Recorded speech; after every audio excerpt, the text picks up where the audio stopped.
عمل دی عزتمندو دی ورځو کې قرباني کول. د قرباني متعلق یو اهم مسله ده.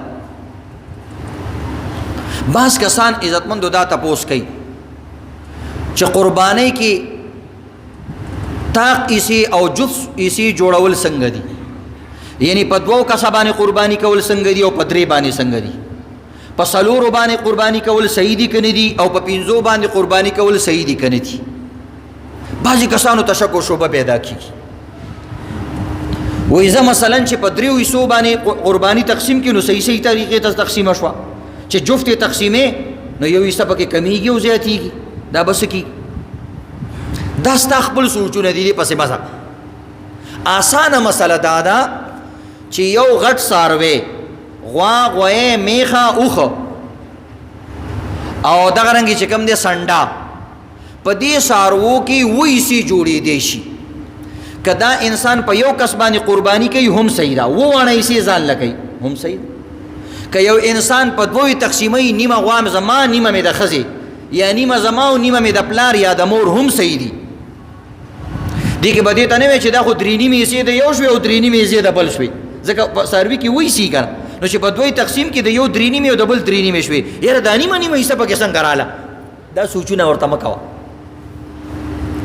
او یو حصه که په دریو تقسیمې هم صحیح ده، یو حصه مطلب یو څاروی، یو حصه نه یو څاروی، غټ څاروی که په دریو کسانو حلالې هم صحیح ده، که په څلورو کسانو حلالې هم صحیح ده، که پنځو کسانو باندې حلالې هم صحیح ده، که په شپږو حصو باندې تقسیمې هم صحیح ده، که په اوو حصو باندې تقسیمې هم صحیح ده. دې کې منځ کې یو قسم یو طریقه هم داسې نشته چې پکې غلطي. اوس د انسان ذهن کې سوال راځي چې په پنځو کسانو دې تقسیم کړه نو پنځه حصې خو پوره پوره ورسېدې، باقي پاتې دوه حصې، نو دا دوه حصې څنګه په پنځو کسانو تقسیمې؟ نو دا خو ګډې وډې کېږي. موږ یو بالکل نه ګډې وډې کېږي. دا بیل بیل حسابونه تا ته چا ویلي چې ته بیل بیل حسابونه کوه؟ خو ټول څاروی په پنځو حصو تقسیم کړه که نه ساده ګله؟ ټول څاروی په پنځو حصو تقسیمېږي که نه شوي؟ مثلا 5 کیلو بالفرض مثال کو 5 کیلو څاروی دی یو کیلو دی ورسېدو، 10 کیلو څاروی دی 2 کیلو دی ورسېدو، او 1 کیلو څاروی دی نو څو 10 کیلو دی ورسېدو، نو بالکل برابر دی ورسېدو. ځان مه پریشانه کوه، ځان نه چې کوم دی دماغ په دې څیزونو کې مه ګرځوه. په یوم کېږي، په دوم کېږي، په دریم کېږي، په څلورم کېږي، په پنځوم کېږي، په شپږم کېږي، په اووم کېږي. اصل مسله دا ده چې د یو انسان حصه د اومې حصې نه کمه نه وي. نو چې کله دا په پنځو باندې تقسیم کړي نو دلته د سوچ خراب شي چې 5 حصې خو پوره شوې، خو دا 2 حصې چې پاتې شوې دي که خو د اومې حصو نه کمه راځي. نه، دا سوچونه مه کوه. د یو انسان حصه د اومې حصې نه کمه نه ده پکار. څه مطلب؟ یعنی یو انسان چې کم دی داسې کار وکړو چې یو څاروی په 8 حصو تقسیم کړو، نو چې په 8 حصو تقسیم کړو نو د هر انسان د اومې حصې نه کمه ورسېده که نه؟ مخکې 10 کیلو رسېدله چې 8 کیلو څاروی و، چې په 8 تقسیمېدو 10 رسېده، او چې په 8 باندې تقسیموي نو اوس یې 10 کیلو نه رسي، نو اومه حصه 10 کیلو وه او د ده حصه د 10 کیلو نه کمه شوه، لهذا د یو سړي قرباني هم صحیح نه شوه. یا بعض وخت کې داسې کارو کې یو بله طریقه کوي خلک. مثلا بظاهره خو کسان 2 کسانی، بظاهره کسان 2 کسانی قرباني په 2 حصو اخیستي، خو اخره کې راشي په سبا باندې کس وایي الکه ما چې 2 کسان شریک شوي، بادام ګل ماما وایي الکه ما د خپله حصه خپلې ښځې سره شریکه کړې وه، الکه خدای دې بیغو نه باسه. وایي چې تا به مخکې ویلی وې که نه چې دا زما حصه نیمه مې د ښځې ده، یو حصه نیمېږي نه. بس دې سره چې کوم دی د ټولو قرباني خرابه شي، ځکه دا خو کسان اته شو که نه، حصې خو دې مقرر کړي دي، خو کسان پکې څو دي لاندې؟ بادام ګل ماما سره پکې خپله ښځه هم شریکه ده، نو بس 8م کس پکې رالی، چې 8م کس پکې رالی بس حصه د اومې نه کمه شوه.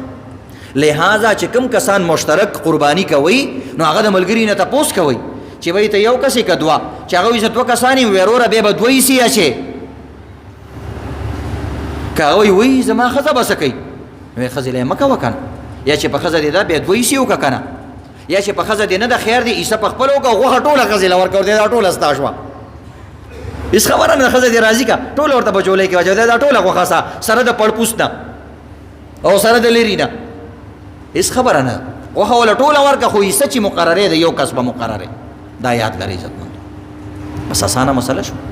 د وو کسان نه زیات مشرک کیږي، 9 کسان 10 کسان دا قرباني کې شریک شو، قرباني د ټوله لاړه خراب شو، به دوباره قرباني کې چې د اختر ورځې وي. یو مسله دا شو عزت. دویمه مسله دا شو د مړي د پاره قرباني کول څنګه دي. عزتمند قرباني در حقیقت ثوابي کار دی او یو صدقه ده، او د صدقې ثواب څنګه چې ژوندي انسان ته رسیږي نو مړي ته هم رسي.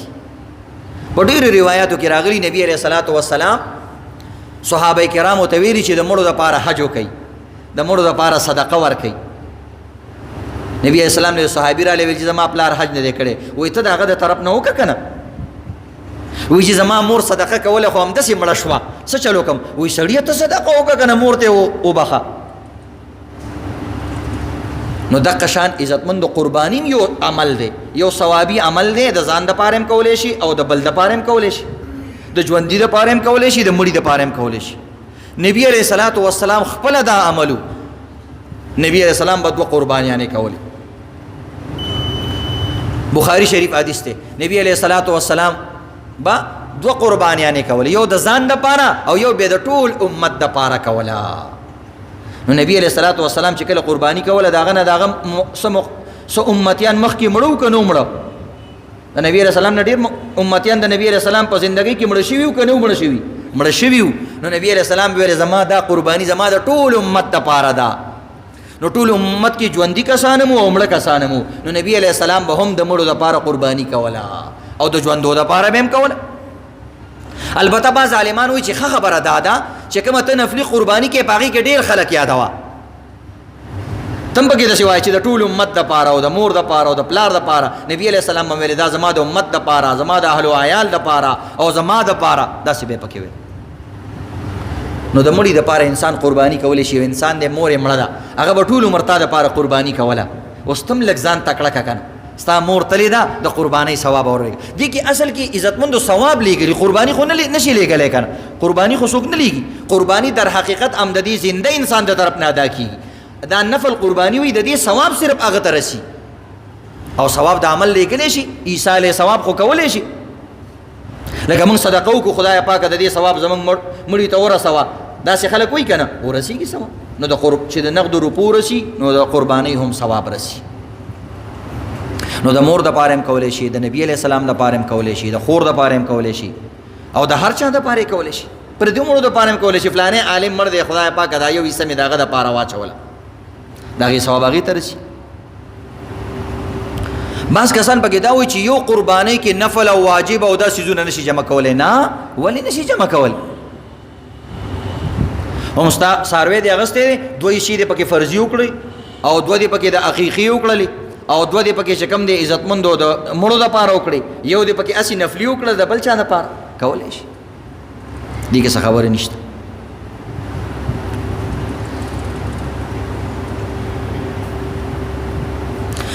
یو اهم مسله بل د عزتمند مشترک کورونو کې د قربانۍ کولو څه طریقه ده.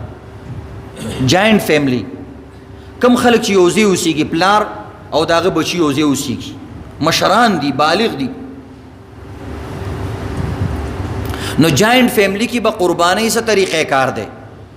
مشترک او اجتماعي کورونو کې به څنګه قرباني کې یو به کې که د هر سړي په سر به کې څه طریقې سره به کې، یا بعضې خلکو داسې ترتیب وي عزتمند هغوی ترونه هم یوځای اوسېږي، لا په تربورولۍ کې هم نه بیل شوي او د هغوی بچي هم غټ غټي. نو دې کې عزتمندو دا یاد لرئ د قربانۍ تعلق روپو سره دی، سونی او چاندي سره دی، تجارتی مال سره دی. چې کم انسان سره خپل حصي ملکیت والا مال وي په د باندې ځان له قرباني ضروري ده. البته دا ضروري نه ده چې په خپله دې وکړي، که د ده د طرف نه پلار کوي، مورې کوي، خورې کوي، نیکې کوي، ترې کوي، خو چې یو حصه قرباني کم از کم د ده د طرف نه وشي. په خپلو پیسو اخیستل ضروري نه ده، خو قرباني کول ضروري ده. نو لہذا چې کم کورونو کې بعضې کورونه داسې وي الکان پیسې راوړي پلار لی ورکوي یا نیکه لی ورکوي یا مور لی ورکوي، بس ټولې پیسې هغه ته جمع کوي. نو موږ به سوچ وکړو چې د دې روپو نه علاوه د سره نورې روپۍ شته که نه، که نورې ورسره نه او ټولې پیسې پلار لی ورکړي، مور لی ورکړي، بس صرف په پلار او مور باندې قرباني ده، د سره نقدي نشته، یا شته ورسره خو د 15,000 روپو نه کمې دي، بس نشته په ده باندې قرباني، خبره ختمه. ځکه ټولې پیسې د پلار له ورکړي، مور له ورکړي، هغې له ورکړي، تر له ورکړي، مشر له ورکړي، بیا پې نشته. به دا پیسې تا نه اوس لاړې. ها که بالفرض تا سره خپل دوکان هم شته، خپلې روپۍ د سره د دې نه علاوه هم شته، نو بیا به پلار ته وایې چې پلاره ما دپاره یو قرباني وکړه. ټیک ده پیسې ورته مه ښایې، ځکه چې پیسې ورته ښې بیا ته یې راوړه د بسري بچیه دا پیسې دې پټې کړي دي او دا د سره تا سره نور هم وې، بس چل باندې ورته ووایه وایي چې ما دپاره یو قرباني وکړه، ډېر شوق مې دی. خو قرباني څه طریقې سره وکړه. یا که بالفرض داسې کې نشي کولی، یو مدرسه کې د یو قربانۍ دپاره پیسې جمع کړه او بیا غوښه کور ته یوسه، وایي جي دا وګوره نوره نرۍ غوښه مې هم دله راوړه. څه طریقه وکړه خو ځان وګړه. د دنیا دپاره موږ څومره چلونه کوو. نو عزتمندو د قربانۍ فرض د واجب ادایګي دپاره هم خپل داسې طریقه جوړوئ چې پلار هم دې خفه نه شي او قرباني هم دې وشي. بعضې دومره سادهګانې ما ته بعضې کسانو ویلې، وایي موږ مې پلار له قرباني کوو، هغه وایي لکه په ارام کښېنه، وایي ما له قرباني ونه کړي. ګورئ داسې سادهګانې. د قربانۍ په ورځو کې د قربانۍ نه علاوه په یو عمل کې هم دومره ثواب نشته لکه څومره چې په قربانۍ کې دی. دا یاد لرئ. نو جاینټ فیملینو کې داسې کوئ. نو وایي چې زمونږ مشر قرباني کړې ده که نه. دا یاد لرئ که مشر غټ څاروی راوستو سنډه او د ځان د طرف نه حلال کو، باقاعده د ټولو نومونه پې وانغستو، صرف یو قرباني وشوه. دا به وایي د قربانۍ په ټایم کې لکه راجمع شئ، دا پښتانه خلک زبردست کوي، راجمع شئ، پلانۍ ته اواز کا، پلاني ته اواز کا، راجمع شئ، ګوره خدي کې د فلانکي یو حصه ده، د فلانکي پکې یو حصه ده، فلانکي پکې یو حصه ده، او تاسو ټول الله اکبر وایي موږ یې حلالو. دقه طریقې سره پکې مقرر کړي. که غټ څاروی باندې د نومونه وانغست او حصې دې مقرر نه کړي، نو بس یو قرباني ثواب میلاو شو. دا یاد لره. نو احتیاط کوئ. لږ مسایلو د دې طریقې چل زده کوئ. بعضې کورونو کې ښځو سره سونه وي، وایي چې دا خو د استعمال ده. نو دنیا کې کوم یو څیز داسې دی چې هغه د استعمال نه وي؟ دنیا کې یو څیز ته وښایه چې هغه د استعمال لپاره نه جوړ. کوم څیز د استعمال لپاره نه دی جوړ؟ شکر نو باسي تعالی الله چې کوم دی 10 تولې او 20 تولې سونه در کړې ده، هغه غریب ته سوچ وکړه چې د هغې غریبي سره په غوږ کې یو والی هم نشته او تا ته ځان هم غریبه ښکاري. بعضې کسان وایي چې 15,000 روپۍ خو ډېرې کمې دي او تاسو یې قرباني. سوچ وکړه چې کوم سړی 10 لکه روپۍ قرضدار دی او تا سره 15,000 روپۍ دي، نو ته د هغه نه څومره چنده ښیي؟ 15,000 روپۍ چې تا سره یي، موبایل ځان لالې، هر څیز الې، خو چې د قربانۍ خبر راشي ملا دې ماتې. بهرحال عزتمندو دی بعضې کسان یو بل ساده توب کوي. هلکه قرباني به کې، وایي نه جي زه خو یې نه کوم. نو تا خو څاروی راوستی، جي دا مې د پلار دپاره راوستی دی. هلکه قرباني کې، نه جي نه کوم. دا څاروی چې راوستی دا مې جي د مور دپاره راوستی دی، زما مور دې خدای وبخي، د هغه دپاره قرباني کوم. هلکه صرف یو قرباني کې بس یو چیلی حلالو، نو ته به خپل څه کوې؟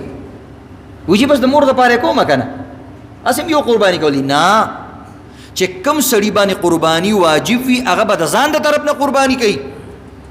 که د پلار دپاره کې ډېره ښه ده، تکړه شه، ماشاءالله ډېره ښه خبره ده، پلار یې وکړه، مور یې وکړه، د مړو دپاره یې وکړه، خو خپله قرباني به ضرور کوي. چې کم انسان باندې قرباني واجب وي او د پلار د طرف نه کوي، ځان لی نه کوي، دا انتهایی قمقل انسان دی.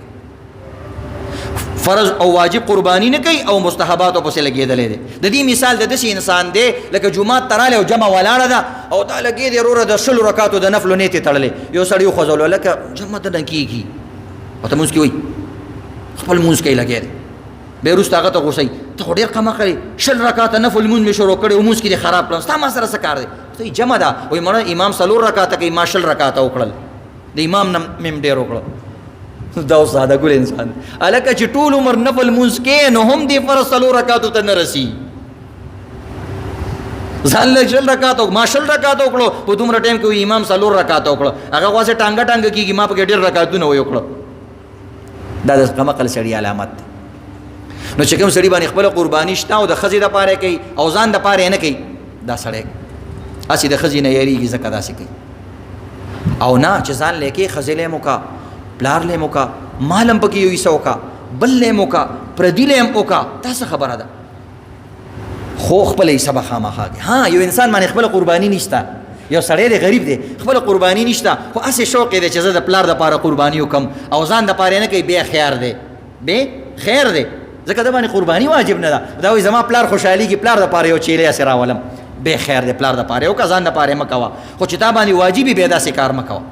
یو سړی غریب دی خو چې زما شوق دی زما مور ډېره خوشحالي کې قربانۍ ته زما سره وس نس مې نشته دی په قرض یې رالم خو دې مور له یو قرباني کومه بې خیر دی دا یو قرباني ستا د طرف نه جایز ده پوه شوئ په فرق باندې نو دې فرقونو باندې ځان پوهوئ عزتمندو څه نورې مسلې دي انشاءالله وقتاً فوقتاً به درته کوو الله رب العزت دې موږ او تاسو ته په دې باندې عمل کولو توفیق